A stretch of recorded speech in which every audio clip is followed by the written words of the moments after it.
Ang mabuting balita ng Panginoon ayon kay San Mateo, chapter 13, verse 18 to 23. Noong panahong iyon, sinabi ni Jesus sa kanyang mga alagad, "Pakinggan nga ninyo ang kahulugan ng talinghaga tungkol sa maghahasik.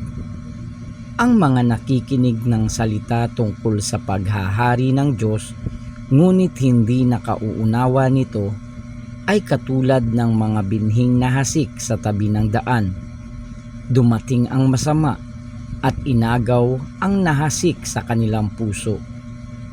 Inilalarawan ng binhing nahasik sa kabatuhan ang nakikinig ng salita at masayang tumatanggap nito kaagad, ngunit hindi ito tumitimo sa puso nila, kaya't hindi sila nananatili.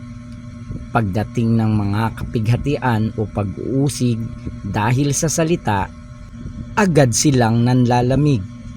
Inilalarawan naman ng naghasik sa dawagan ang nakikinig ng salita, ngunit naging abala sa mga bagay ukol sa mundong ito at naging maibigin sa mga kayamanan, anupat ang salita'y nawalan na ng puwang sa kanilang puso, kaya't hindi makapamunga.